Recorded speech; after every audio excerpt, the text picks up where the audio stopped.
మీ business ను develop చేసుకోవాలి అనుకుంటున్నారా? మీ పరపతిని పెంచుకోవాలి అనుకుంటున్నారా? అయితే ఓకే టీవీ ద్వారా L band, aston band ad, scrolling ad, ad with voice overs, logo bug, video ads ద్వారా మీ యాడ్స్ ను పబ్లిష్ చేసుకోండి.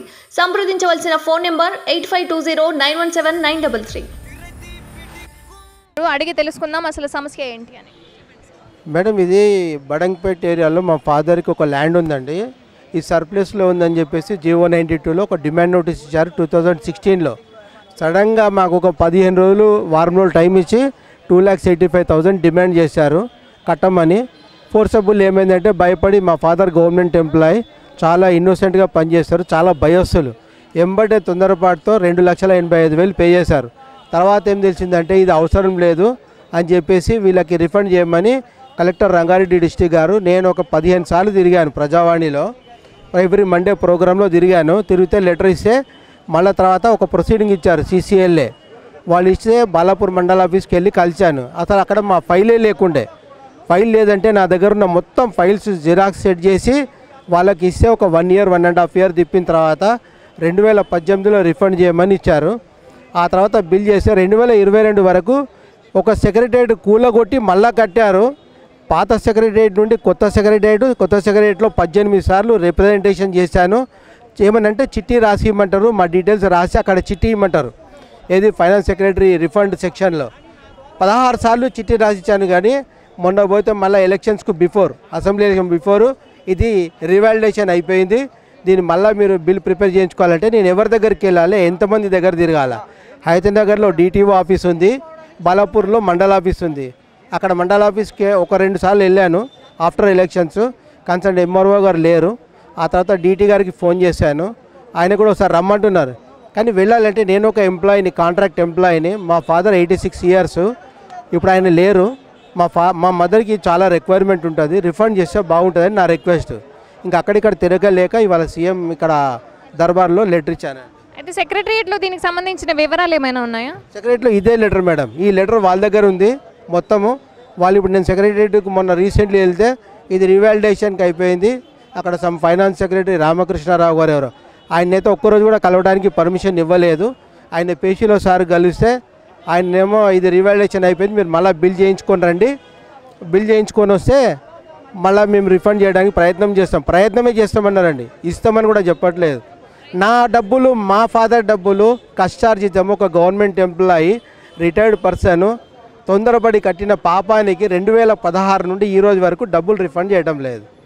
మీకు అన్నెసెసరీ బిల్లు వచ్చిన తర్వాత ఎన్ని రోజులకు మళ్ళీ అది అన్నెసెసరీ అని మీకు ఫామ్ పంపడం జరిగింది? అంటే నేను ఏప్రిల్లో వెళ్ళి కలిశాను. కలిస్తే ఇది ఏప్రిల్ కాదు, తర్వాత సెప్టెంబర్లో ఏమో వెళ్తే లేదు రివాలిడేషన్ అయిపోయింది, రిజెక్ట్ చేసాము, మేము రిటర్న్ పంపించాము, మీరు వెళ్ళి అక్కడ పర్సూ చేసుకోండి అని అంటారు. ఎవరికి పంపించినట్లు మరి? ఎవరు పంపించారో అది చెప్పట్లేదు. మీరు ఎక్కడైతే ఫైల్ ప్రాసెస్ చేస్తారో అక్కడికి నుంచి మళ్ళీ ప్రాసెస్ చేసుకోండి అంటున్నారు. నేను MRO ఆఫీస్కి వెళ్ళాలా, ట్రెజరీ హైదరాబాద్ DTO ఆఫీస్కి వెళ్ళాలా, ఎక్కడికి వెళ్ళాలో తెలవట్లేదు.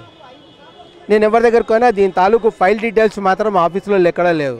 మరి నేను సెకండ్ టైం ఇచ్చిన నా సొంత ఫైల్ ఇచ్చినాక కూడా ఆ ఫైల్ ఉందో లేదో తెలియదంటే నేను ఎవరి దగ్గరికి వెళ్ళాలి? ఆ 86 years ఏజ్ ఫాదరు వెయిట్ చేసి రీసెంట్లీ చనిపోయారు. ఇప్పుడు మా మదర్కి చాలా హెల్ప్ఫుల్ అవుతుంది, ఇది అమౌంట్ రిఫండ్ చేస్తే చాలా బాగుంటుంది. అందుకని వాళ్ళకి రిప్రజెంటేషన్ ఇవ్వడానికి వచ్చాను నేను. అట్లీస్ట్ ఇప్పుడన్నా ఫైనాన్స్ సెక్రటరీ గారు దయచేసి దీన్ని ప్రాసెస్ చేసి మాకు రిఫండ్ ఇప్పించాలని రిక్వెస్ట్ చేస్తున్నాను. Good afternoon sir.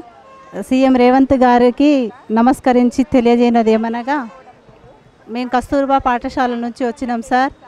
ఇది స్టేట్ వైడ్ స్కీమ్ అనేసి గత ప్రభుత్వం ఇది స్కీము, ఇది కాంగ్రెస్ గవర్నమెంట్ పెట్టింది, మా వల్ల కాదు అని చేతులు దులిపేసుకున్నారు. కానీ మన ప్రభుత్వం అంటూ వచ్చింది, నిరుద్యోగులకు న్యాయం జరుగుతుందని మేము ఆకాంక్షిస్తున్నాం సార్. KGBలకు న్యాయం చేసి మినిమం టైం స్కేల్ ఇవ్వాలని, రెగ్యులరైజ్ చేయాలని మా ఆవేదన సార్. మా ఆవేదనను, మా ఆవేశాన్ని మీరు అర్థం చేసుకొని త్వరలో మాకు తీపి కబురును అందజేస్తారని చాలా కోరికలు పెట్టుకుంటూ ఆకాంక్షిస్తున్నాం సార్. మా కోరికలను కాదనకుండా మేము మమ్మల్ని గ్రహించగలరని మనవి చేస్తున్నాం సార్. అందరికీ నమస్కారం అండి. మేము కేజీబీవీ ఉద్యోగస్తులం అండి. మేము కాంట్రాక్ట్ ద్వారా వచ్చినటువంటి వాళ్ళం. మేము ఏం కోరుకుంటున్నామంటే మినిమం టైం స్కేల్ కోరుకుంటున్నామండి. ఎంతోమంది ఆడవాళ్ళు దీనిపైనే ఆధారపడి ఉన్నారు. మేము గవర్నమెంట్ ఉద్యోగస్తుల కంటే కూడా ఎక్కువే వర్క్ చేస్తున్నామండి. కానీ వాళ్ళని గుర్తించారు, ఎట్లా మమ్మల్ని గుర్తించట్లేదు. మా దగ్గర ఎప్పుడు 100% రిజల్ట్స్ చాలా ఉంటాయండి, అయినా కూడా మమ్మల్ని ఎప్పుడు కూడా గుర్తించట్లేరు. మేము కోరుకునేది ఏంటిది అని అంటే వాళ్ళతో సమాన పనికి సమాన వేతనం కావాలి అనే విషయాన్ని మేము గట్టిగా అడుగుతున్నాము. దానికోసమని ఈరోజు ప్రజా దర్బార్లో సార్ని కలిసి విషయం చెప్పుకోవాలి అని ఇక్కడికి వచ్చాము. మాకు ముఖ్యంగా కావాల్సింది లీవ్స్ కావు, ఇంకేవి కాదు. అవేవి లేకుండా మేము మా పిల్లల కోసం, మేము కేజీబీవీ పిల్లల కోసం నిరంతరం పనిచేస్తూనే ఉంటాము. కానీ మాకు కావాల్సింది ఏంటంటే ఉద్యోగ భద్రత. ముఖ్యంగా మాకు కల్పించాల్సింది మినిమం టైం స్కేల్. రెగ్యులరైజ్ చేయమని కూడా అడుగుతున్నాము. కానీ రెగ్యులరైజ్ కాని పక్షంలో కూడా మాకు మినిమం టైం స్కేల్ ఖచ్చితంగా ఇచ్చి మమ్మల్ని ఆ విధంగానన్నా గౌరవంగా చూస్తారని ఆశిస్తున్నాం. Thank you.